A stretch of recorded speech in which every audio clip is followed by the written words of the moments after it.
ഇന്നത്തെ video particle effects നമുക്ക് വീഡിയോയിൽ കാണുന്ന പോലെ എങ്ങനെ നമുക്ക് സ്വന്തമായിട്ട് ട്രാക്ക് ചെയ്തെടുക്കാം എന്ന് നോക്കിയാലോ. ആദ്യം തന്നെ നമ്മൾ എഡിറ്റ് ചെയ്യുന്ന വീഡിയോയുടെ സൈസിലൊരു പ്രൊജക്റ്റ് സ്റ്റാർട്ട് ചെയ്യാം. നെക്സ്റ്റ് വീഡിയോ ഇമ്പോർട്ട് ചെയ്തിട്ട് അത് ടൈം ലൈനിലോട്ട് ഡ്രാഗ് ചെയ്തിടാം. ഇനി റൈറ്റ് സൈഡിൽ നിങ്ങൾക്ക് ട്രാക്കർ എന്ന് പറഞ്ഞൊരു ഓപ്ഷൻ കാണാം. അതവിടെ ഇല്ലെങ്കിൽ നിങ്ങൾക്ക് വിൻഡോസിൽ പോയിട്ട് ട്രാക്കർ എനേബിൾ ആക്കാൻ പറ്റുന്നതാണ്.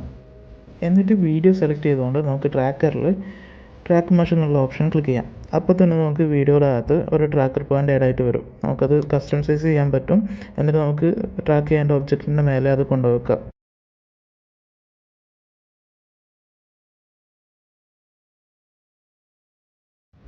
ഇനി അനലൈസ് ഫോർവേഡ് ഓപ്ഷൻ ക്ലിക്ക് ചെയ്തുകൊണ്ട് നമുക്കത് ട്രാക്ക് ചെയ്യാം. അഥവാ ട്രാക്ക് ആവുന്നില്ലെങ്കിൽ നമുക്ക് വീഡിയോയിൽ കാണും പോലെ ഓരോ ഫ്രെയിം ബൈ ഫ്രെയിം ആയിട്ട് നമുക്ക് ട്രാക്ക് ചെയ്തെടുക്കാൻ പറ്റും.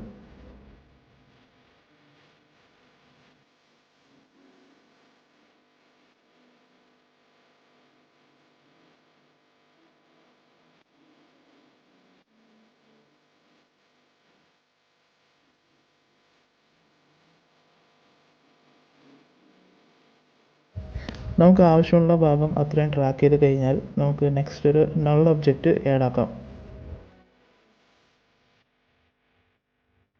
ഇനി വീഡിയോയിൽ കാണും പോലെ ട്രാക്കറിൽ പോയിട്ട് എഡിറ്റ് ടാർഗറ്റ് ക്ലിക്ക് ചെയ്തുകൊണ്ട് നമുക്ക് നൾ ഒബ്ജക്റ്റ് ലെയർ സെലക്ട് ചെയ്ത് കൊടുക്കാം. അതിനുശേഷം അപ്ലൈ കൊടുക്കാം. അപ്പോൾ തന്നെ നമുക്ക് നമ്മൾ കൊടുത്തേക്കുന്ന കീ ഒക്കെ നൾ ഒബ്ജക്റ്റിൽ ആഡ് ആയിട്ടുണ്ടാവും. ഇനി ലെയറിൻ്റെ അകത്ത് ഒരു സോളിഡ് ലെയർ ആഡ് ചെയ്തിട്ട് അതിനകത്ത് പാർട്ടിക്കിൾ സിസ്റ്റം എന്ന ഒരു എഫക്ട്സ് ആഡ് ചെയ്യാം. എന്നിട്ട് അതിനകത്തെ വാല്യൂസൊക്കെ വീഡിയോയിൽ കാണും പോലെ ചേഞ്ച് ആക്കി കൊടുക്കാം.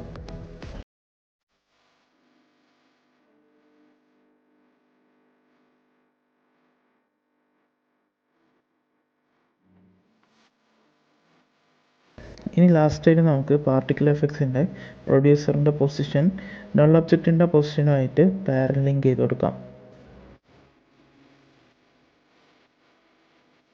ഇനി ഓപ്പോസിറ്റ് കൺട്രോൾ ചെയ്തുകൊണ്ട് നമുക്ക് ആ പാർട്ടിക്കിൾ എഫക്ട്സ് വേണമെങ്കിൽ നമുക്കൊന്ന് ഫെയ്ഡ് ആക്കി എടുക്കാം.